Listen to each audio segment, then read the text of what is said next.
And all for an exciting season 2 and day 2 of this season 2 of Opportunities Australia Mentorship Conclave in association with the Postgraduate Council. On behalf of our entire PGC team, I would again like to welcome you all to day 2 of this conclave, which is in association with 3 different entities, as you can see, not only PGC and Opportunities Australia, but also ARC UNSW.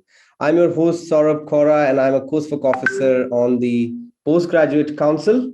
The Postgraduate Council is a student body that represents, supports, and advocates for all the postgraduate students at UNSW. So if you have any questions or concerns, please do reach out to us.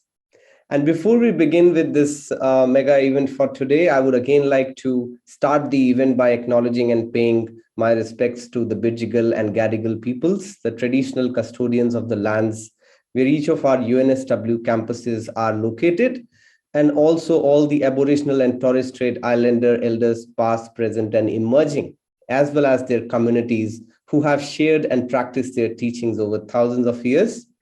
We recognize the Aboriginal and Torres Strait Islander people's ongoing leadership and contributions, including to business, education, and industry. It's an absolute pleasure for me again to host this event.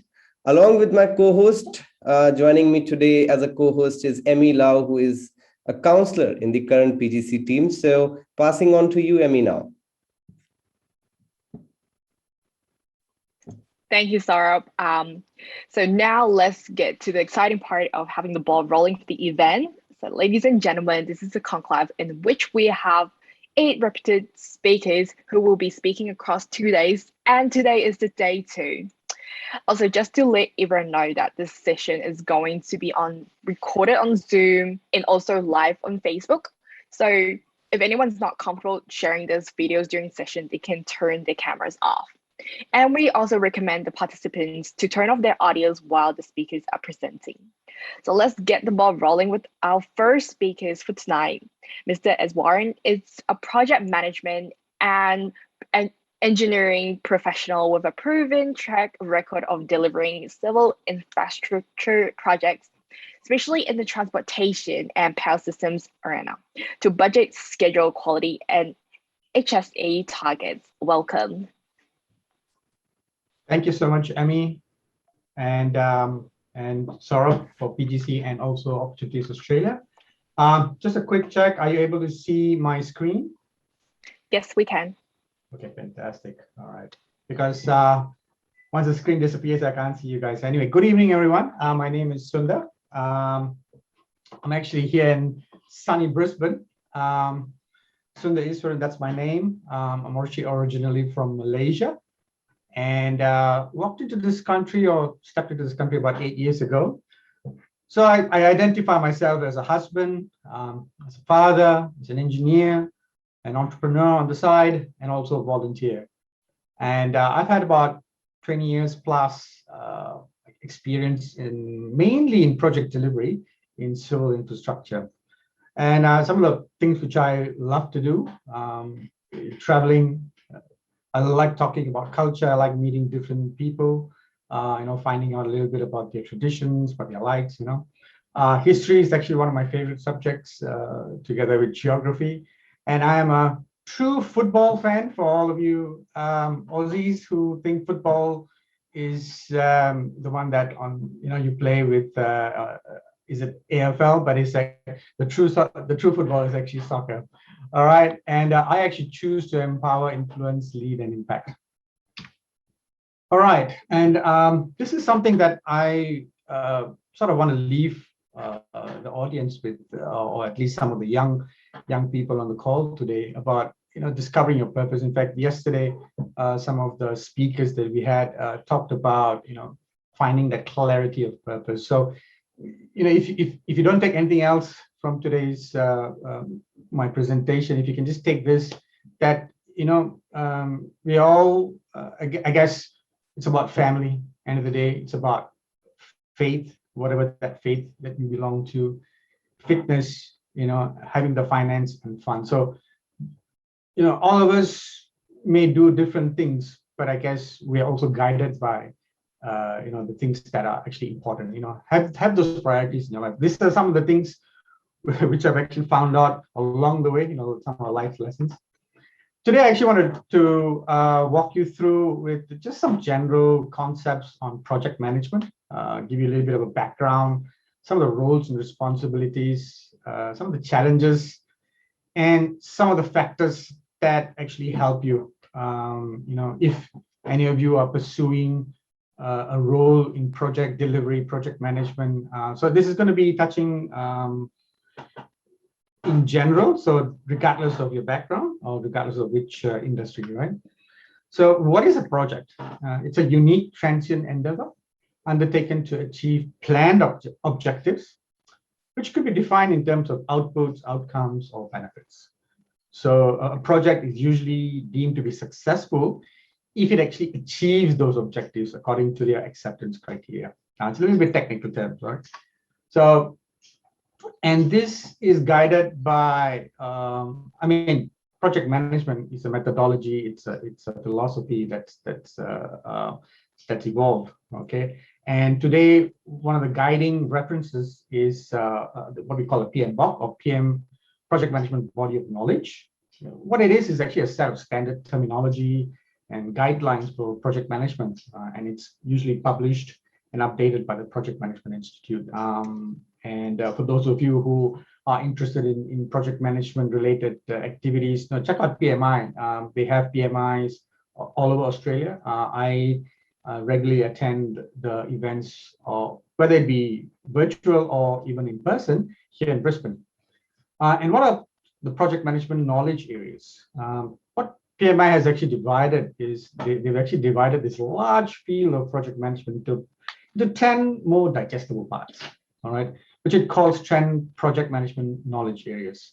And you can find this in the book, The Guide to the Project Management Body of Knowledge. And that's the website if you're interested. So just keeping it simple and summarizing it for you, that what we call on the left-hand side is what we call a process groups.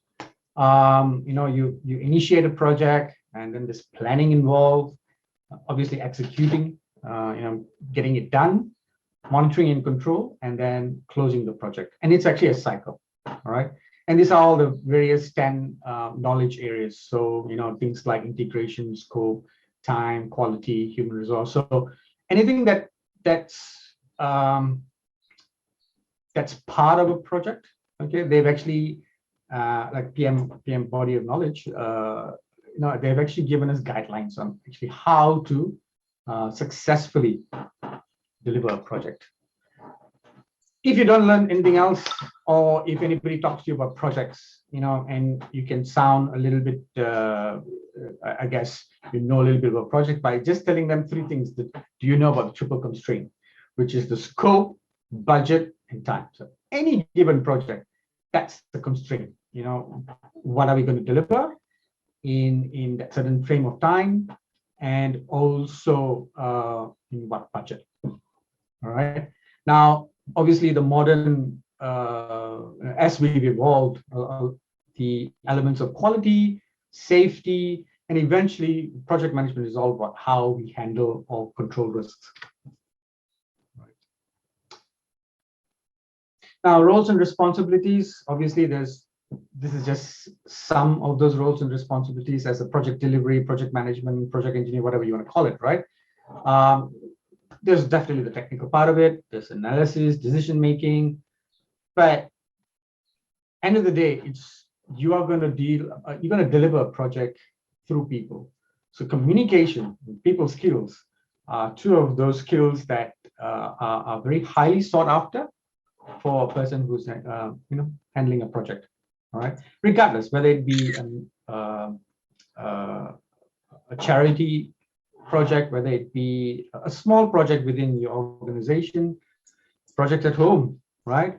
So it's all about, because we're dealing with people and how we actually manage or how we communicate with people.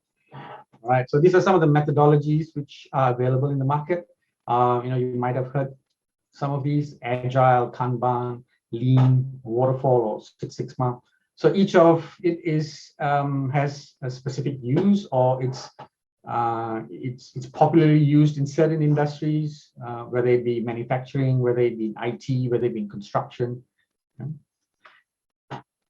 Now, the challenges for any given project, it's basically stakeholders and resources. Because stakeholders can be internal, can be external, and how are you meeting the stakeholders' expectations?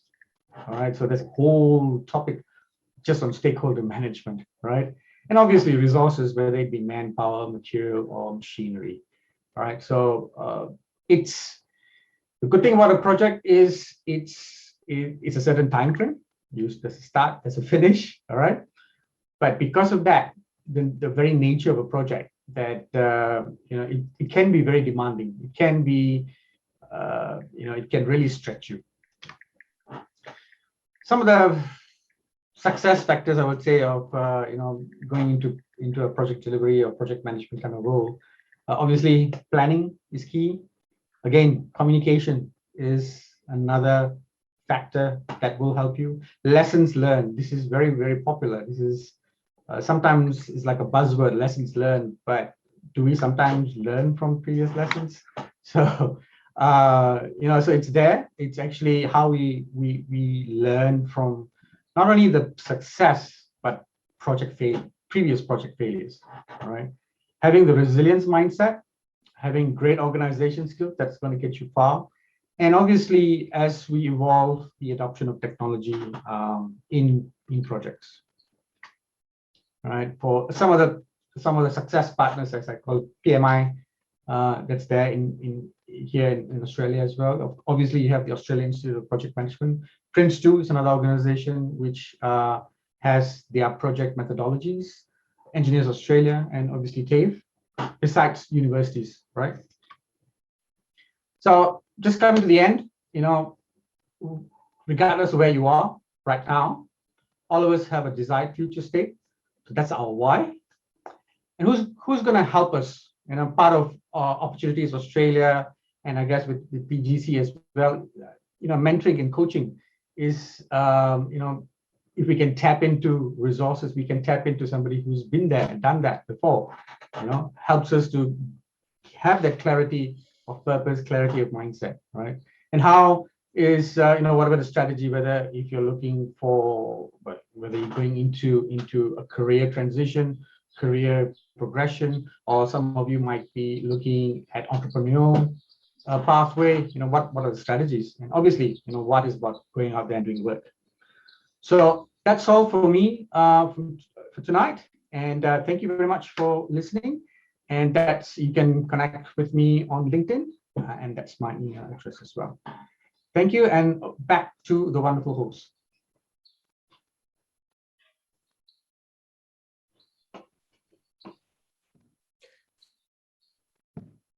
Thank you so much, Sundar, for those inspiring words to inspire the postgraduate community at UNSW, and also for people who might be listening to you from outside UNSW.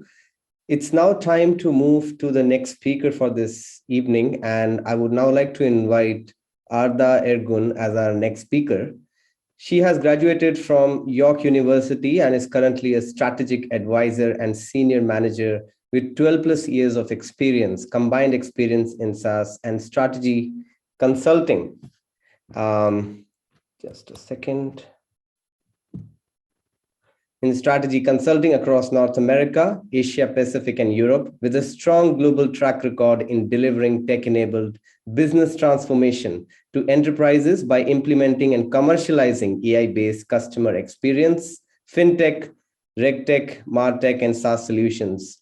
So I think all the tech guys might be interested to listen to your words, Arda. May I now request you to take us through your career journey and inspire the people who might be listening to you today.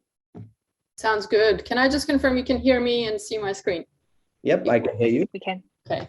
It'd be embarrassing for a tech person not to be able to accomplish that in the first go. So I'm glad we got that through. So good evening, everybody. My name is Arda. I'm a strategic advisor at Mulesoft/Salesforce. For those of you who are interested in the tech scene would know that Mulesoft was a separate organization that was acquired by Salesforce a few years back. I sit in the success strategy and architecture team, and I'll come back to what that means and what a typical day for me looks like, just to give you that insight in a moment. But I just want to say thank you so much for having me today. I graduated from business school back in 2009, but I've certainly been missing being a student again. So in particular, during times of COVID, I think we've all questioned going back to school and quitting work. But you know, I can appreciate doing these programs online is not the same as the campus feel. So I'm sure it's been a tough going for you all as well. Now, what I thought I'd do is tell you my story in pictures, right? And tell you a little bit about my personal life, as I believe it's really closely intertwined with my professional journey. So I'm going to start on the top left and try and stick to my clockwise rotation here, but I might jump a little bit around just to make the story a little bit more interesting for you all. But let's start with where the heck is my accent from? This is often a confusion point for many that have to, unfortunately, listen to me speak. So I was born and raised in Turkey, in Istanbul. And despite being very close to my family, I think I always knew that I wanted to experience something different. So I decided to go to university in Canada. So I wrapped up my high school education in Turkey and then found myself at the airport with my suitcases and with tears in my eyes, you know, both from the sadness of leaving everything and everyone that I knew and that, you know, everything that was familiar to me, but also the excitement of exploring new territory, right? That was really exciting, both physically and emotionally. So I moved to Toronto. I spent about 8 years in total in Toronto, including school. And I started my career in a Canadian tech company called Vision Critical. And the field that I started in was what was called account management at the time, which was effectively about, you know, having a book of business made of different customers, clients, and working really with them to help them get the most out of their investment with us and with the software and the platform that we were offering. And if I'm completely honest, when I accepted the job, I didn't fully understand what that really entailed, right? I mean, it sounded really good. I liked the people that I met, but I wasn't really sure what I'd be doing day in, day out. But turns out it was a very cool job, a good field to be in with an extremely bright future. And I'll tell you a little bit about that. So a year into my role at Vision Critical in Toronto, I got promoted and I had a couple options presented to me internationally. So that was either a relocation to London or Sydney to help set up the account management team. So I took the role in Sydney in a heartbeat. And mind you, at this stage, I had never been to Australia before, but I thought, why not, right? And I'm sure some of us on the call here today might have experienced something similar and took a leap of faith themselves. And I think if I look at my experience in Sydney and in Australia more broadly, it's been very good to me, right? I've been fortunate here with many different experiences. I had the opportunity to work with startups, scaling up their companies, you know, pre their Series A investments, so pre that sort of institutional money coming in, really learning how to build and scale a business, you know, working shoulder to shoulder with extremely smart founders, smart CEOs. And I've also had the opportunity to work at some of the, you know, great larger organizations you might recognize the logos of, such as KPMG in strategy consulting and at Salesforce as well currently. And if I just go back to that definition of account management that I just talked through, it turns out account management, which is now called customer success, interestingly enough, a term coined first by Salesforce back in the early 2000s, would be the field that I'd stay in, that I'd succeed in. So it's been really fortunate from that perspective for me. And I also had the opportunity to work in Amsterdam for a couple of years in the Netherlands before I returned to Australia for the second time a few years ago. I timed that perfectly just before COVID, turns out. But if I reflect on my experience, I believe that, you know, I've been really fortunate in life with the opportunities that I've been given, right? But I equally think that self-determination and self-development are necessary for that sustained success in life. So just like I turn to my family, friends, and colleagues for support and guidance, I often turn to books as well. And I wanted to share a few of those books with you. You might be thinking, I've already had enough of textbooks and I can't wait to get out. But I think, you know, some of these books were really impactful in my life. So I just wanted to share them with you. So the first one is Ray Dalio's principles. I don't know if you've heard of Ray, but he effectively founded the world's largest hedge fund called Bridgewater. And he's developed a set of work and life principles that have guided him in his journey. And one of the most famous ones you might have heard of is around radical transparency, which is effectively this notion of, building a transparent culture where everybody feels safe, supported, and encouraged to say things like they are for the better of the company, right? Always, of course, considering and taking into account the impact of our words and expressing them with the right intent.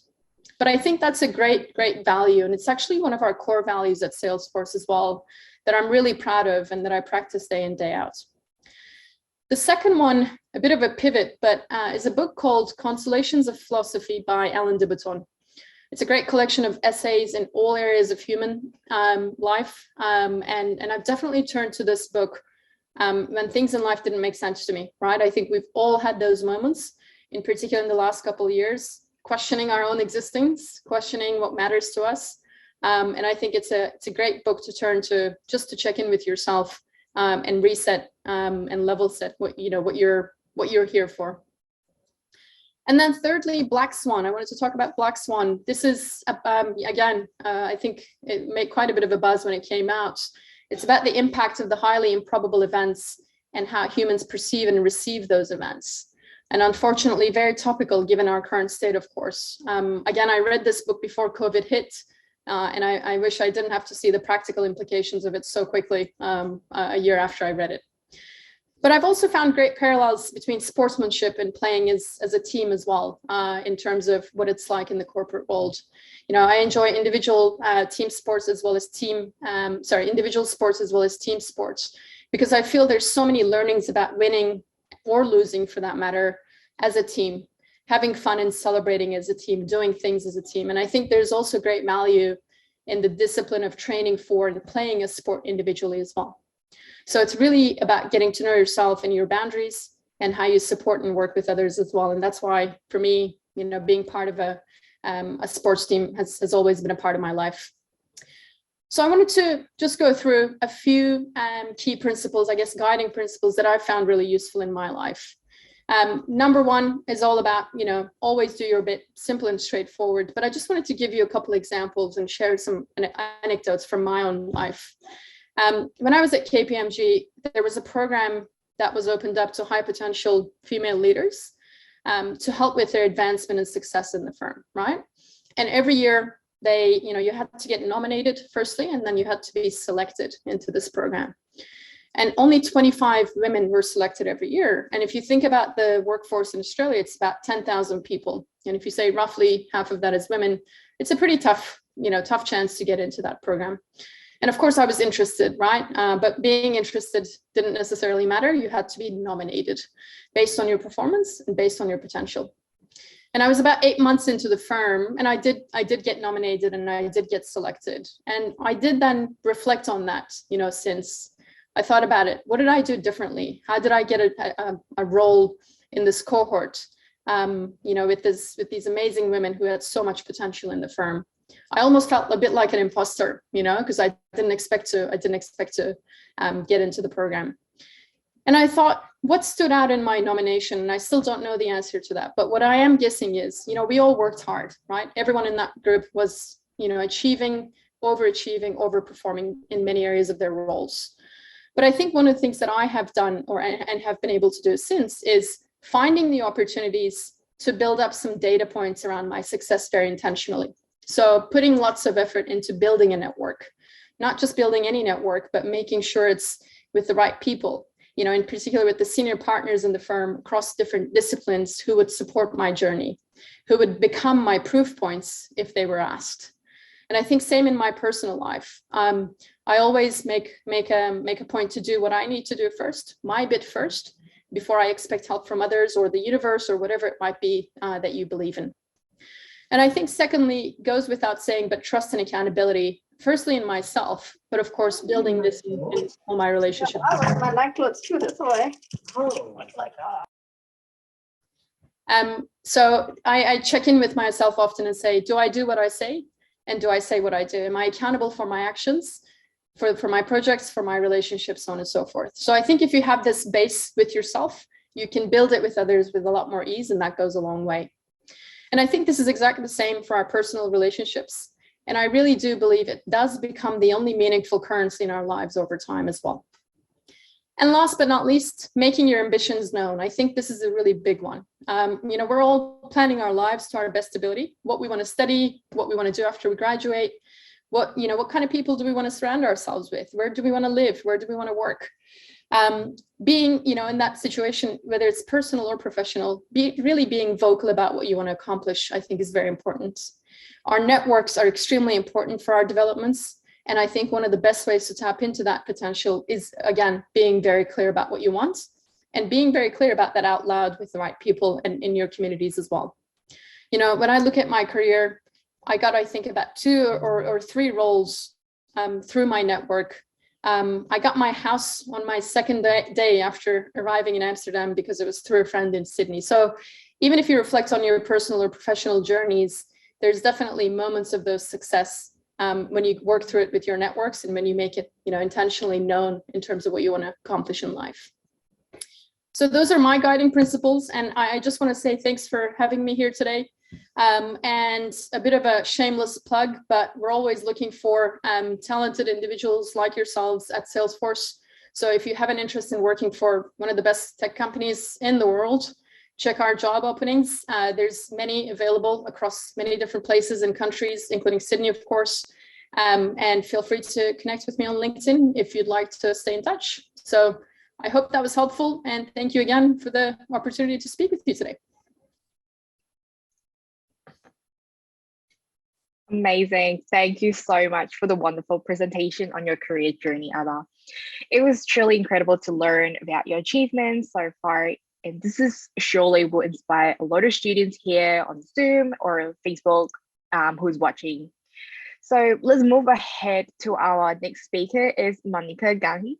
She is a business transformation and change management leader, having over 20 years of multifaceted experiences in business transformation and change management for large-scale implementation, learning and development, especially sales workforce, corporate communications, and stakeholder engagement. Her previous roles has been at Westpac with extensive consumer and business banking change management experience as portfolio change leads, leading regulatory and compliance projects. Prior to that, she has also worked with Coca-Cola as national head change management for over 8 years. So what an honor for me to welcome you as our third presenter for this evening, Monika. Thank you so much. Very good evening to all of you. Am I audible? Can you see me? Yes, we can. Awesome, awesome. Thank you so much, because initially I was having some glitches. I'm into change right now, and I can tell you that change is really very difficult. And the best example is that today it was my son's laptop that I was using, and I was just getting myself familiarized with that. And that's the reason you could see me coming and going back. So here I am leading change for different projects, and I'll share my journey with you. Let me share my screen, and please let me know if you can see that.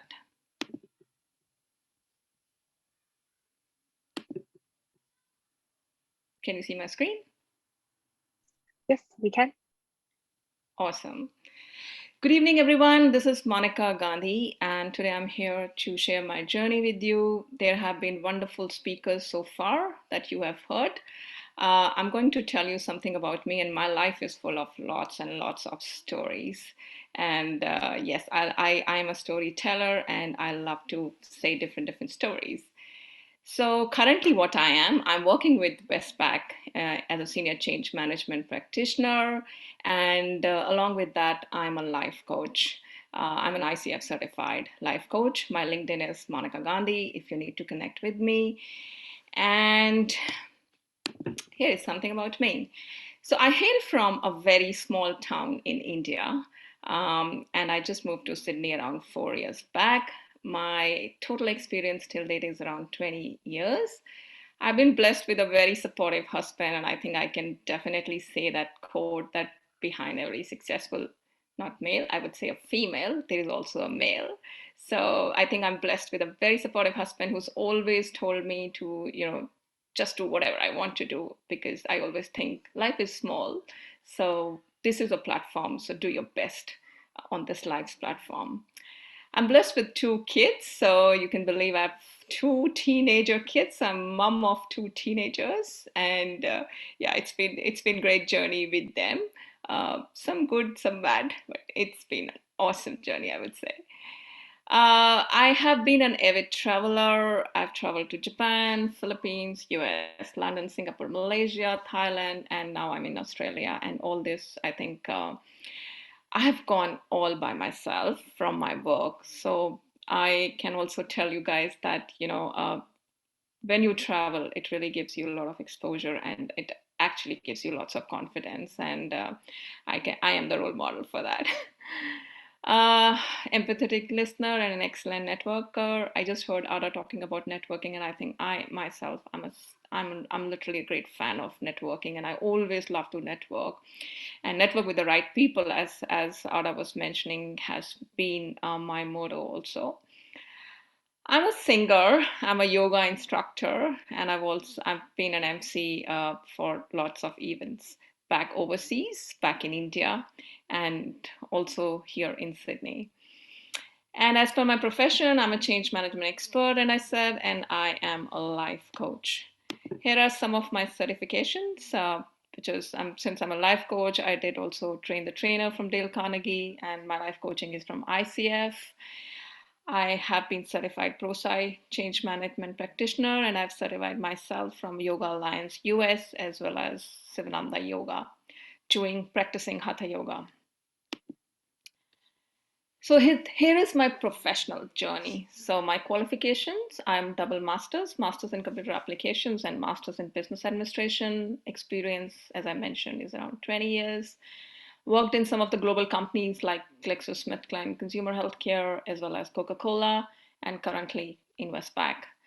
I've held leadership positions in Coca-Cola, leading women empowerment and creating employment opportunities for underprivileged youth in India. And I think that's what attracted me to join Opportunities Australia, where they are actually working with youth, making them job ready, something which I had done earlier, and that I could relate to, and that's how I joined Opportunities Australia. I've been a key speaker and panelist in various forums, because in India we call it as a corporate social responsibility. So I work with United Nations on a partnership program with women empowerment. And while I was leading women empowerment, Coca-Cola won the first CSR award for training around 50,000 women. Extremely passionate about change, because I know change is tough, change is difficult. We are all resistant to change, but I think change is the only constant. That's and if we do not adapt to the change, then we will be just not we won't be existing. So that's all about my professional journey. Okay, I'll tell you a bit of story about myself now. And also some of my guiding principles will come with my story. So I've been a small town girl, and the only thing I can think of, what made me Monika Gandhi as what I am today is that I always experimented. I always love to explore and experiment. So when I was a child and I reached my HSC, I did, both maths as well as biology, because now you guys are doing both of the things. But that time it was like whether you want to choose one or two, or if you do both the things, it means like, there are more pathways. So I tried to really, really experiment, and was always at the back of my head that, I really want to come out of this small town. I really had lots and lots of dreams in my eyes that, how do I move from here? And, I just want to go to the capital city, first of all, Delhi in India, because I was in a very small town. So I think those dreams, what I always used to have in my eyes, were actually my strength and my pillar. I reached, Delhi, did my graduation from there. And again, coming to Delhi was like, I'm coming to a city with lots of people. And, I initially got scared, but I think that dream that I had. So I always tell everyone that, you should always be dreaming big. So slowly, I took control of my fears. And then from Delhi, I did my diploma in computer application. I'm like, I'm just doing diploma, and this is not something I wanted to do. Then I thought of, I really want to do big. And then I did my masters, and not only one masters, I did double masters together.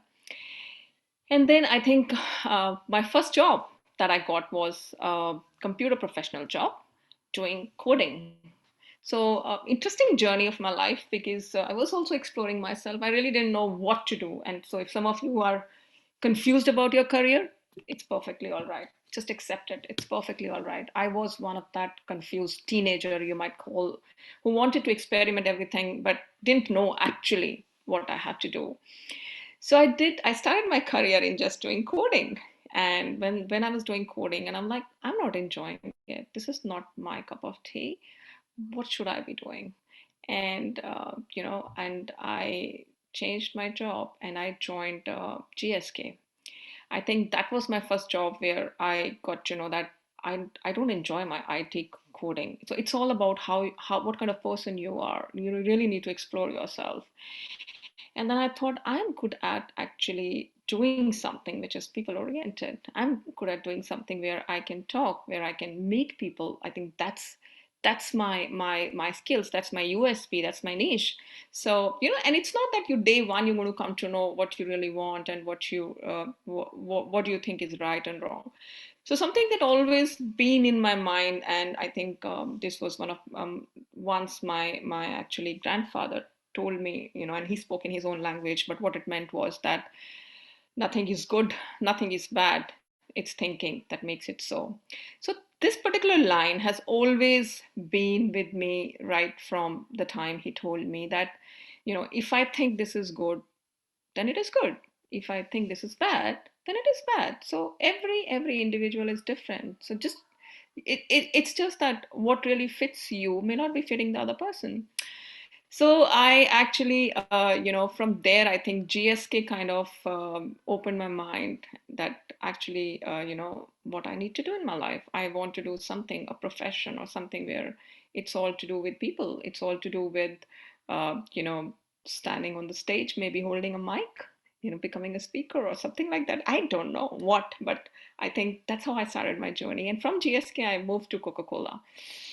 And then rest is history. And I always say Coca-Cola has been a stepping stone to my success. I almost spent 9 years in that wonderful, beautiful company. And Coca-Cola made me travel the world. I heard when Arda was saying that, she got into that one of the prestigious program, and I still remember 2012.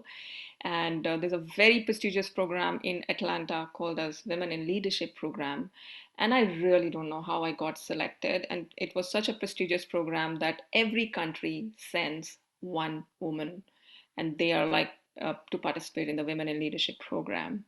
And I was chosen to represent India in Atlanta, going first time, and amongst those women representing their own countries. And I was like, and Ada, really I could relate to when you was telling that, what did I do differently? And today also, if I think, what did I do differently? It was like probably my confidence, I think authenticity. I used to always speak my heart, nothing fake. Whatever I am from inside, I'm here. I might have, if I do my own SWOT analysis, I might have strengths, I might have weaknesses. So it's always okay to accept your weaknesses, which is fine. Every human being is different. So I think I loved Coca-Cola. Then I was the IT partner initially, because since I did masters in computer, but then slowly, gradually, we did an SAP implementation, and they were looking for somebody internal in the organization who can head their change. And change management is something which I didn't know, I think, around a few years back, till this program was offered to me in Coca-Cola. And then I really understood what change management is all about. And I really flourished. And that's how I got my path that, yes, I want to do change management, which is all about communications, all about networking, all about training, all about stakeholder management. And I think change management is one thing which is definitely one career, but is also fitting in all the career, because it's how you handle your stakeholders, how do you effectively communicate is really that matters. So from there onwards, when I headed the change management in Coca-Cola for this SAP implementation, which was happening across India, and India being such a diverse country with different states, we had around 24 manufacturing plants across all the nook and corner of India, and I went everywhere, all parts of India, and it actually boosted my confidence like anything. And when we completed this change management, or when SAP went live for Coca-Cola India, then we were made to share the best practices, and I was chosen to share those best practices in Japan, and that's how I moved to Japan. Then I was asked to share those best practices in Singapore, and then I moved to Singapore. So my life was going really smooth after this. I was really handpicked and asked by my CEO that, what do you want to do now? And I was like, I want to work for community. I want to go to CSR. And that was my last stint in Coca-Cola, that I went to CSR, and I was given to head women empowerment, as well as creating employment opportunities for youth in India. And I was doing really successfully. And then what happened was that we got a permanent residency in Sydney. Now, leaving all that glamour, all that limelight, and coming here to Sydney was like, again, doing an analysis that, why am I going there? And I thought, I'm going now for my children, so I'm just taking them to a more, maybe a safe country, or, I really want my children to experience that multi-country culture, which I think the best country to be is in Australia. Now, people were stopping me like, you've got a successful life and everything. Why do you want to go to Australia? And I mean, I think that's the only point I had in my mind. I'm going for my children. And also then people told me, like, if you go there, you have to start from scratch, and you will be going to a job which is just an entry-level job and all. I said, look, one thing is for sure, I'm not going to go to an entry-level job. I will go to where I'm leaving, and I'll go there. And yes, that's what you call that you put in the universe, or law of attraction, whatever you say that, and actually happened. We landed in Sydney. I just applied through LinkedIn to Westpac. And in 2 months, the first job that I get is a change director in Westpac. And I headed their change program, and that was really successful. I kind of proved myself right, or maybe you can say, I don't know whether I was lucky or what, but that was my first job. And I just came to Sydney. Now I say 4 years, but it's actually 3.5 years back. And I worked for Westpac, but then, something happened, and I changed Westpac, and I went to another company, sorry, but that didn't work for me. And then I came back, grabbing a senior change manager position back in Westpac. But that's all good. It's always a learning. It's always trying. It's always exploring. Never say never. Never say no kind of thing. So I think I really, for me, I'm like I said, I'm a life coach, and I'm really happy to connect with people. I'm really happy to mentor anyone, and if you want to connect with me, but that's what I can just give you, some of the glimpses of my professional and personal journey. And I also tell my kids that, profession is, yes, you should always enjoy what you do, but along with that, have your passions. So I think during the pandemic, I started my own YouTube channel because I love to sing and I love to do MC. This is something I was also started doing in India, and I thought, Sydney, new place, starting from scratch. But here I am, like I have my own YouTube channel, and I have done maybe around 6-7 events. I have emceed in Sydney, in Australia.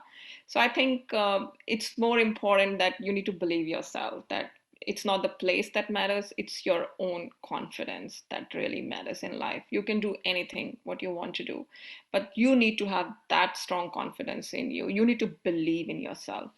So that's my story and my guiding principles, and some of my mantras. Like I said, you need to stand for yourself. You have to be fearless and love what you do. And in short, be the best version of yourself and always be authentic. If you are authentic, if you are not fake, if you are what you are, then I think you can achieve anything that you want in your life.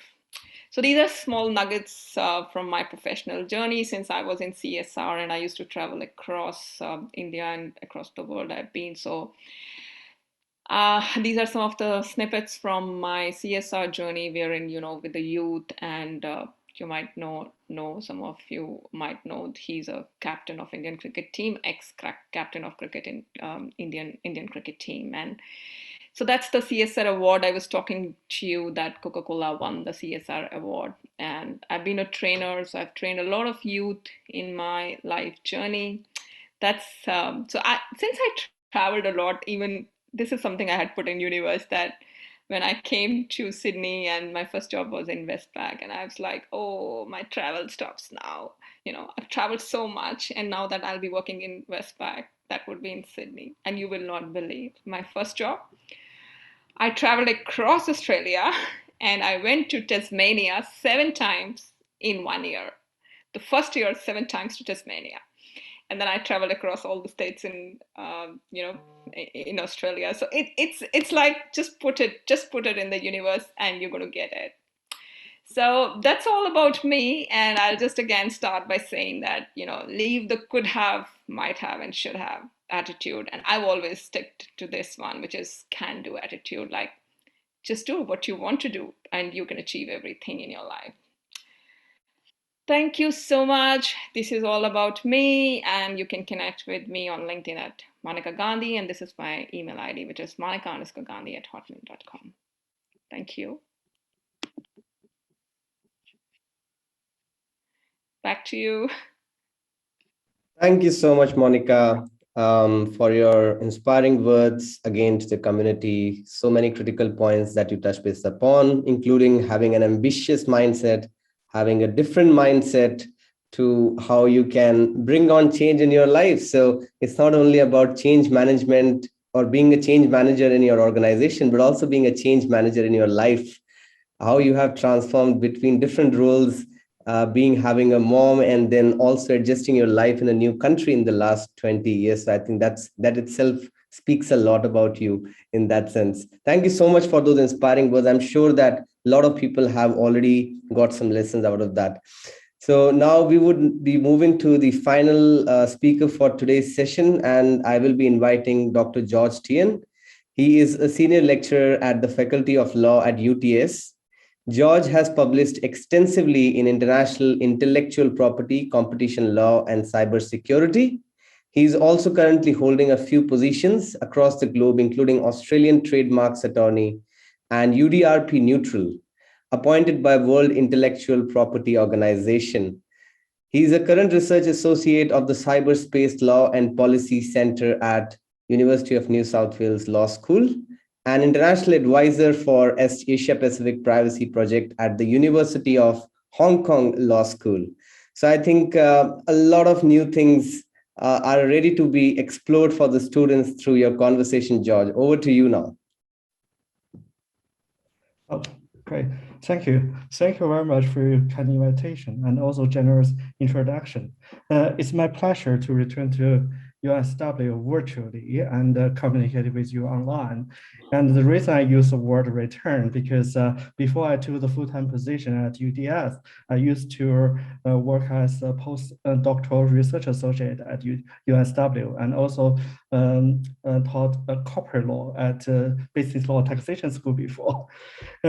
And thank you. First, I also thank you and Sundar and Arda and Monika and my colleague today and yesterday have shared many insightful story and fabulous experience on the business adventure, business journeys.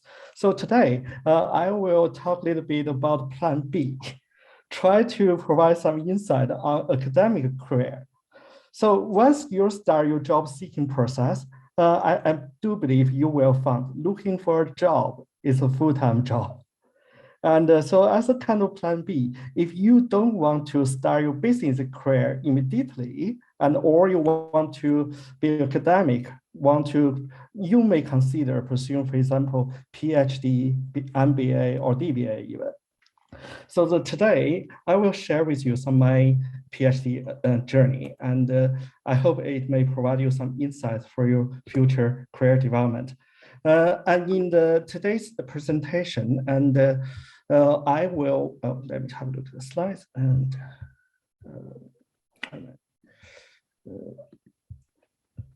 see the slides, yeah, here. Oh, can you see the slides sharing? Okay. So basically my presentation is mainly include the three parts, and before the PhD, during the PhD, and after PhD. And this also will cover 4 key messages, or we call it guiding principles. I will explain them one by one and during the presentation. First, before the PhD. Before the PhD, and I think we can, using the Sundar just introduced the 5W approach, ask about what, when, why, and where, and how. So what is PhD? Put simply, and many academics will say the PhD is a license to teach. And certainly, and the PhD also got other name. For example, some people say it's permanent head damage, or poor health, or desperation. Indeed, there are the potential risks for doing the PhD. It's something we do need to pay attention. And we will talk about this later. And when should we start our PhD? If you have a dream about doing PhD, I would suggest it's better to do it now. The reason is once we start to work and also have family obligation, many other obligations, it's not easy to put aside everything and back to campus life. And why? And why do the PhD? We must have a dream to complete the PhD. And also we need to have a passion on our research topic, research question, research area. The reason for that, because we have to spend the next 3 to 4 years on this research question, research topic. So we do need to find something we're truly interested in. Where and how? When we're dealing with a PhD, and we do need to find a good supervisor with the same dream or interest. So when we talk about the PhD, 3 key elements is really important. One is the right topic. The second one is the right person. Third one is right time. We must have all of them. Why? For example, if you have already found a very interesting topic, and also you found a very qualified PhD supervisor and faculty resources. But if your potential supervisor just took the deanship of another university or became the deputy vice chancellor, so in that case, he or she may not have sufficient time to take more PhD students. So in that case, we cannot continue with the PhD study. So we really need to work hard, and plus also need to do some investigation, have kind of luck. I remember when I finished my Master of Law at University of Western Australia in Perth, UWA, I planned to do my PhD over there. But eventually I moved to Sydney and started my PhD at UNSW in 2003. It's mainly because availability of the PhD supervision resources at that time, kind of bad timing at that time at UWA. But another thing I found is that during the PhD application process, I found the application process itself can be quite a learning process. One very important guiding principle I have learned, and also I found is very useful for my whole life, is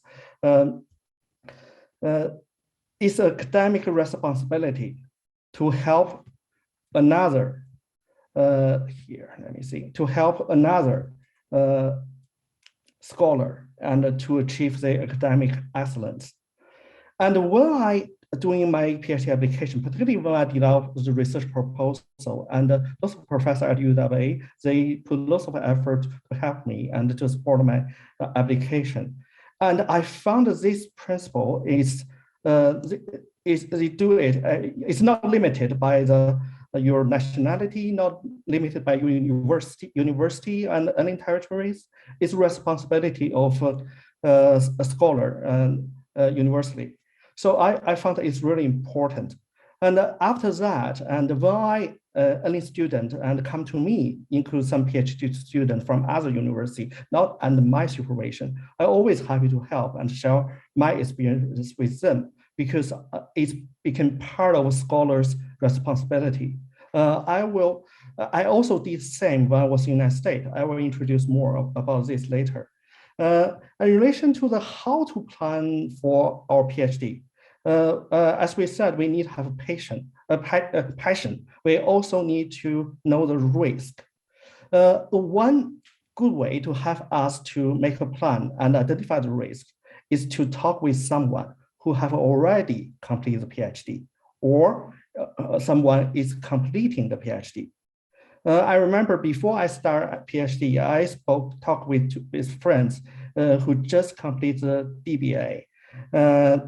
And he told me, I need to be prepared. It's not about knowledge preparation. It's also about psychological preparation. For example, you have to accept one fact.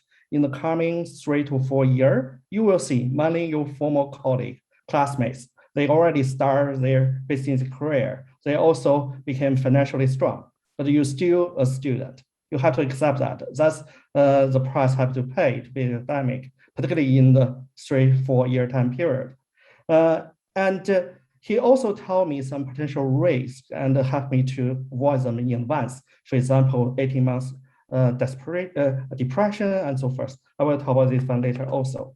In addition to this, when we make a plan, we also need to make a plan for change. That's the topic that Monika mentioned, the change, because many things can happen in 4 year times. 4 years is a long time.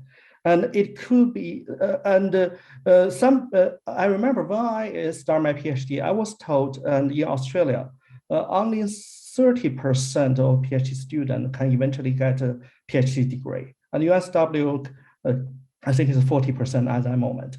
And the reason for that is not because those PhD students don't work hard or they not academic qualified. It's mainly because the life change all the time. For example, it can be even a job offer. And a good friend of mine from Turkey, and he received a job offer from the Islamic Development Bank during his PhD in the United States. So he suspended his PhD in USA, and his supervisor also support his decision. And his supervisor even told him, if I got such an offer, I will go. And but eventually he still finished kind of through the distance learning process.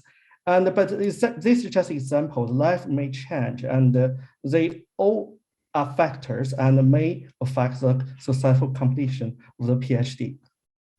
The second one is during the PhD. During the PhD, and as mentioned, in addition to all the risk and all the good aspects, we also need to pay attention to the potential risk. The 18 months depression is one of them. I learned this from some former colleague. We can imagine just like why some PhD students have the 18 months depression. When we just start our PhD, we full of compassion, we full of passion.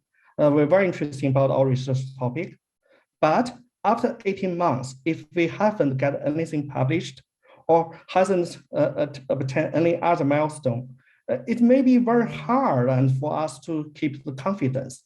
We may run out of the passion. So personally, I haven't experienced that because the good thing is I learned this actually from other colleagues, and so I know how to avoid it in advance. In relation to how to avoid this, and that's also related to some guiding principle here, make most of your time during the PhD. Make you don't have time for depression. But how? I think maybe it's just 3 things. First, attending conference. And attending conference, and many PhD students feel a little bit hesitant. Say, oh, conference, that's a responsibility of a professor. It's not about student. It's not true, because conference is a very good opportunity for us to hear the insights from others. And also, particularly, it's very encouraging when we hear the story from other PhD students. And we know we're not alone, and each PhD student have a similar problem. And the second one is get your work published as early as possible. Understand, and the different supervisors may have a different instruction. Some maybe say, oh, you can get your publication done after you finish the PhD. But personally, I believe it's always good if we get something published as early as possible. I use myself as an example. After I started my PhD for 3 months, I got my first publication, journal publication in Australia in Baton Law Review. After 5 months, I got first publication published in the United States and for them in Intellectual Property Entertainment Law Journal. And I think the publication is kind of encouragement, milestone.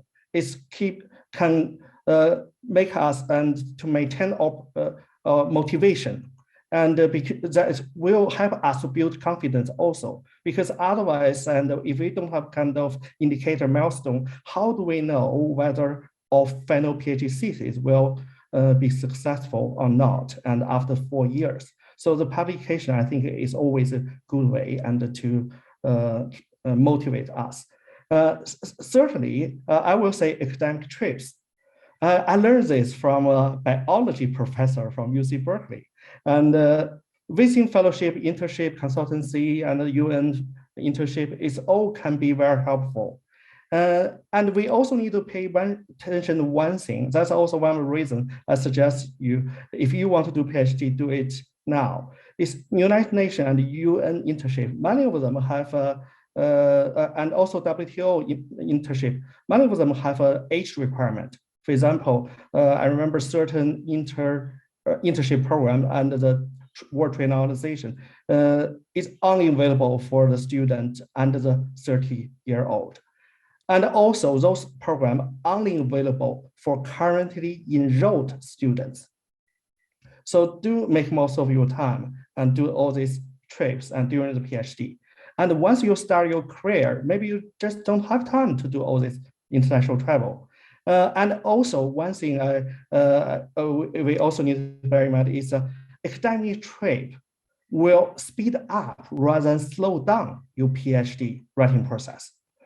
At the very beginning, when I just got the visiting fellowship from University of Washington, I'm a little bit worried. I say, would that affect my writing process? I'm very lucky I have a good PhD supervisor. My supervisor told me, George, everything happened in your trip in the United States is relevant to your PhD research.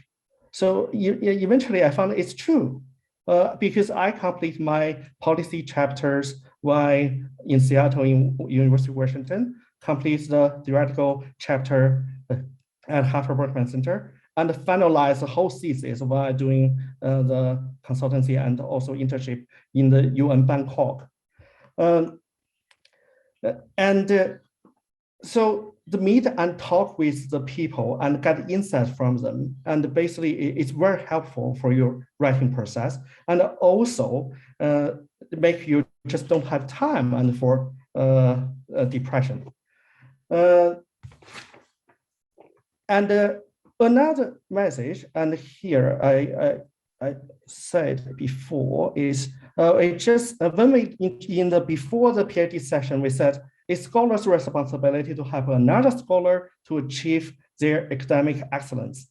I also did the same when I was at UW, University of Washington in the United States. But eventually I found another guiding principle: helping others is like helping yourself. I remember when I was at University of Washington, instantly I found that there's a summer research associate position at the Berkman Center at Harvard Law School. So I told my supervisor at the University of Washington, I would like to apply. And surprisingly, my supervisor in the United States happily agreed to support my application. And she even phoned the director of Harvard Berkman Center directly to support my application. In the very beginning, I'm not too sure why. And later, I know what's the reason and why she is so supportive. Because in her reference letter to the Harvard Berkman Center, she even provided a list about some local students I helped at the University of Washington. For me, I think a simple job helps them to find some legal material or translation, some law in Hong Kong and so forth. But I found that those students appreciate that, and the professor also appreciates that. But later, and I got the position, so I really found that helping others is like helping yourself. So after PhD, and another message, and last message I will say is the job will come after you submit your PhD thesis. It's not my words, it's from my supervisor, also many other PhD students. From my part of my CV, I can see, and during the PhD, I only done some visiting fellowship, but after I submit my PhD thesis, I obtained a few casual academic positions at UNSW, UTS, Christian Youth, and eventually also got a tenure position at UTS. When we do the PhD, it's always good to do it full-time, because when we do it part-time, it's doable, but it can be very challenging. That's also why I suggest, if you have the passion, if now you have the passion to do a PhD, do it quickly. So here, and after the PhD, and also another suggestion is, once we got PhD done, we better to get it published as early as possible. Because I also have some colleagues, they also have a very good quality research thesis, but after they postponed the publication plan. But after that, they got other things to deal with, and eventually they abandoned the publication plan. So it's always good. Later, this book is my first book published in UK. It's made from my PhD thesis, and also recently and last year, and also have another book dealing with Australian commercial law and published by the Cambridge University, co-authored with some colleagues and from ANU and other universities. Finally, I want to say all PhD students and have their own unique PhD journey. But one universal principle could be helping others. It's like helping yourself. All the best, and good luck, and for your new adventure. Thank you. Yeah. Brilliant. Thank you so much for that insightful, inspiring presentation, George. I'm sure that your content that you've shared with us today, also with our fellow postgraduate students, will motivate us with your experiences that you've gone through, especially your PhD journey. And we believe learning is a journey that has no end to it. I would also like to thank all our speakers today, Opportunity Australia, our UNSW Postgraduate Council, and our wonderful audience, both on Zooms and Facebook Live, for making this happen. Before we end today's session and take you all to the networking part of the event in breakout rooms to meet our speakers on a one-on-one basis, we'll be playing the thank you note for today's event passed on to us by the PGC President, Jerry Offer, and PGC Vice President, Diana Zhang.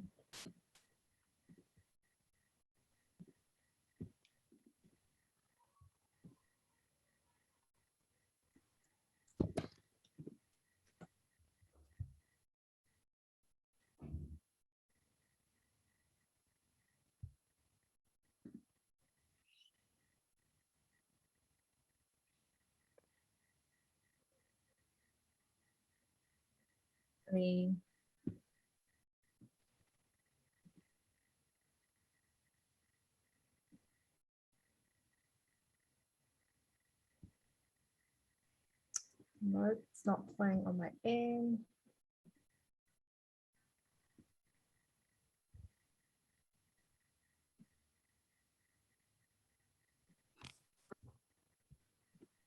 On behalf of the Postgraduate Council, I want to express my sincere.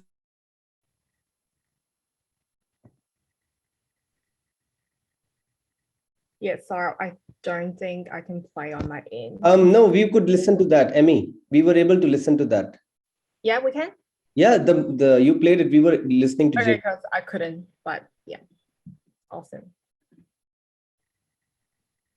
On behalf of the Postgraduate Council, I want to express my sincere gratitude to Kuma and Opportunities Australia and all our special guests and mentors present here tonight. I really appreciate what you have done for postgraduate students at UNSW through this PGC's Mentorship Conclave season. You have devoted so much time and effort into making the first and this present season. We are very fortunate to have Opportunities Australia as a supportive partner for PGC's Mentorship Conclave. It has been an incredible journey with you. We have become more stronger and innovative through this partnership. And we do hope this will continue beyond 2021. Thank you so much.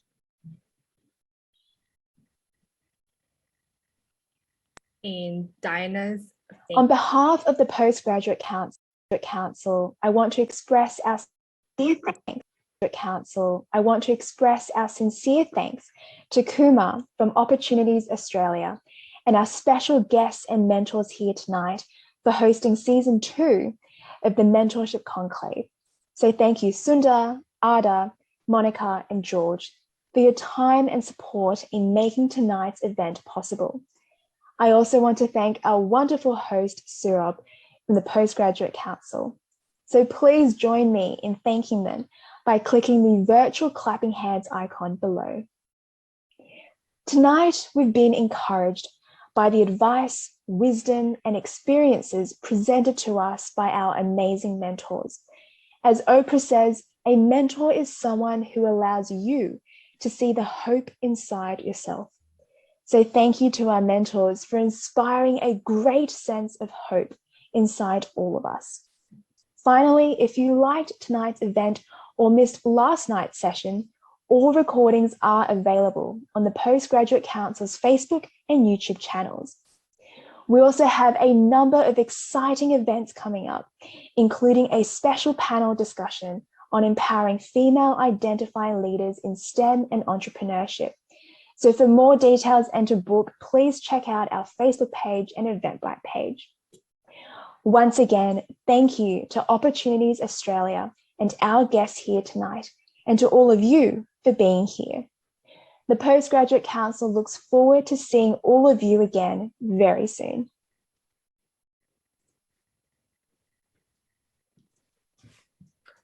Thank you so much to all the guests for participating today. And we might now move towards the breakout rooms, but I think since we only have 7 people, we might just be together in one room itself instead of having or creating a new breakout room. And we are still live on Facebook. So if you have got any questions for our special guests, you can post your comments on Facebook Live as well. And if you want to join on the Zoom, I've already posted the Zoom link on Facebook Live, so you can directly come to Zoom and ask your questions. And great to have shared so many insights. So, Emmy, do you have any questions for our guest, starting from you?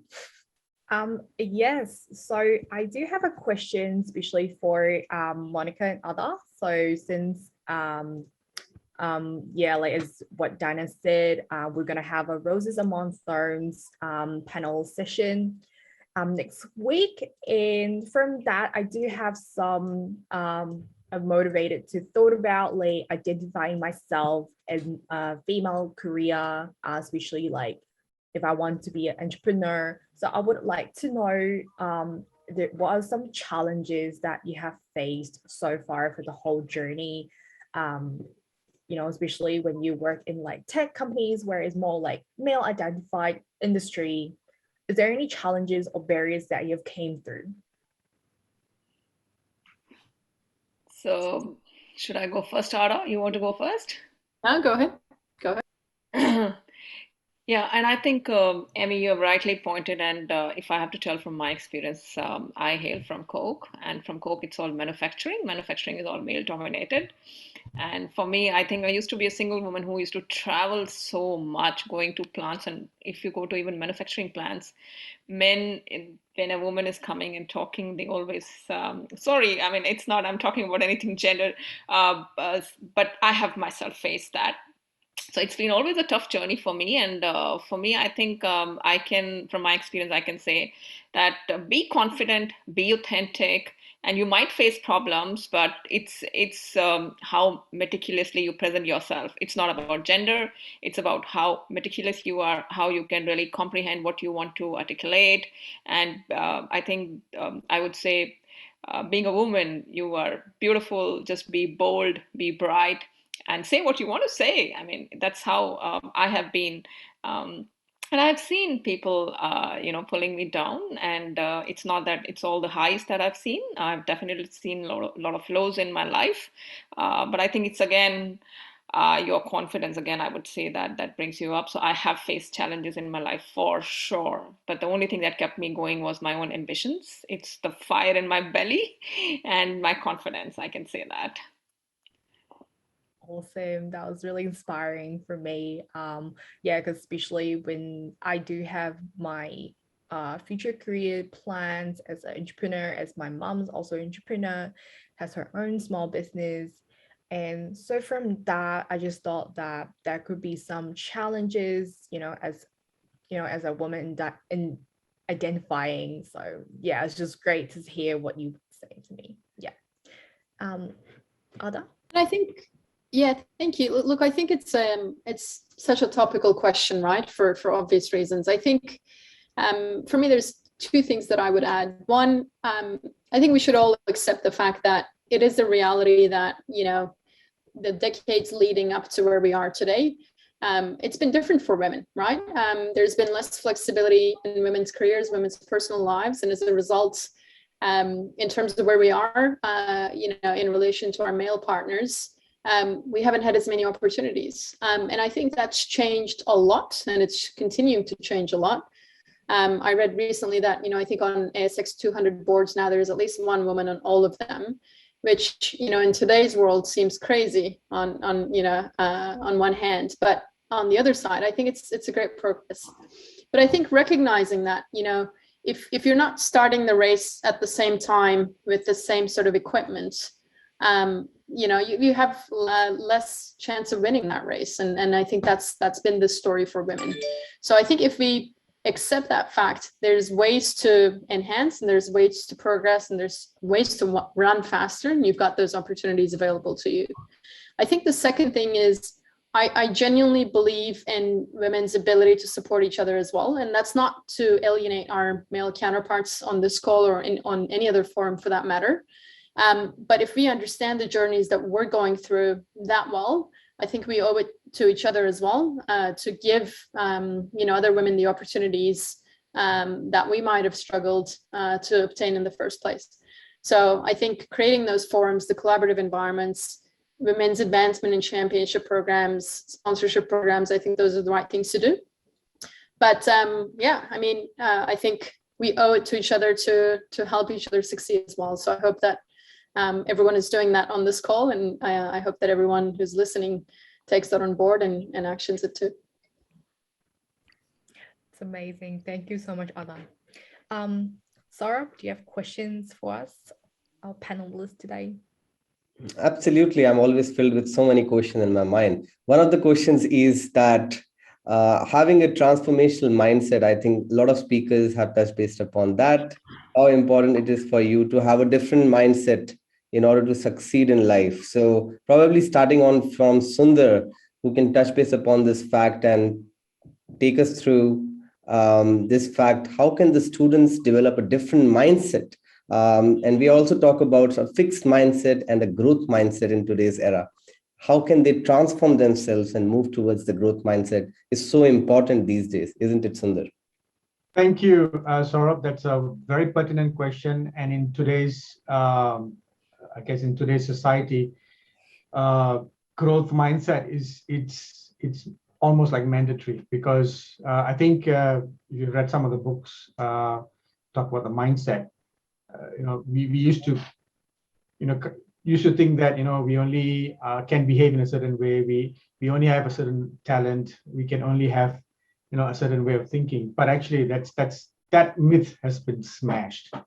All right. So coming to Australia for me itself was had my own journey of challenges, and what was stopping me actually was my mindset, from a fixed mindset. And then I realized actually I had to develop a growth mindset, because opportunities were there. It's just that because I was stuck in a certain mindset and certain mind frame, that and that's why I had to either get myself a mentor, and then tap into the resources like books, podcasts, associations, meeting with people who can actually help you go up a level from because where I am at that particular point of time, my mindset was causing me the problem. The only way I could actually come out of that was tap into somebody else who had a growth mindset. And that's been my turning point as well. So definitely is very important. And thank you again for the question. Yep. And maybe Monika would also like to touch base upon the same. She shared a lot of interesting points throughout the journey, how she came from India to Australia, and how her husband was quite supportive in that. Some of the times, different kind of reasons can come as a fixed mindset that my husband is not that supportive, or, there are some things going on externally. I'm running a podcast in addition to this thing, and I had a conversation a few days back with Josh Carr, who is the CEO of Campus Consultancy. He's helping a lot of students here in Australia. He touched base upon this fact that the locus of the growth mindset, or the locus of the fixed mindset, always stays outside. You're always going to point out to external forces that they are responsible for you not being successful. And the locus of a growth mindset stays within you, which says that you are the only person responsible for who you are today. Isn't it, Monika? No, absolutely. And it's very well said, Saurav, and I completely agree to it. But I'll tell again, I'll also touch upon one thing is that each one of us have their own blind spots, and we don't know our blind spots. So whether I was very ambitious, but I still had my own blind spots. And I feel that it's very important to have a coach or a mentor in your life. That can be anyone, that can be your husband, your wife, or your friend. And for me, my husband has definitely been very supportive. But I always had one friend or somebody, whom I can really share whatever issues I'm facing. Because when you are in a problem, you actually cannot see what's good for you. And this happens with anyone and everyone at any age. So it's not that, if we have achieved something, or today I've got so much of experience, and it's not that situations still come to me, challenges still come to me. But if you have that particular a coach that helps you actually shackle that fixed mindset, and just I had a friend who used to tell me, oh, you are like you can do anything in this world, Monika. If you could stand and go to the villages and stand with all the political people in Coca-Cola, because I was in CSR. So when you are in CSR and you're going and talking about topics like waste management, or talking about water, because Coca-Cola used to take water, and I'm doing those kind of work in social responsibility. So you get attacked. And so my friend used to tell me that if you can do that, you've come to Sydney. I know it's a new environment, but people are always the same. So I think absolutely it's your mindset, and you need someone with you whom you can trust, whom you can be authentic. And that completely changes you. And it's not that you can't do anything, you can do everything, but it's on your own mind that's blocking you, your own thoughts that are blocking you. But you really need to find a way, whether it can be attending any forum, whether it can be a friend, or you need to have a coach, so that you come out of that mindset. And it's also situational. I would say it is situational. So I think that's very important to have that particular mentor or coach in your life. Definitely. What are your thoughts on this, Dr. George?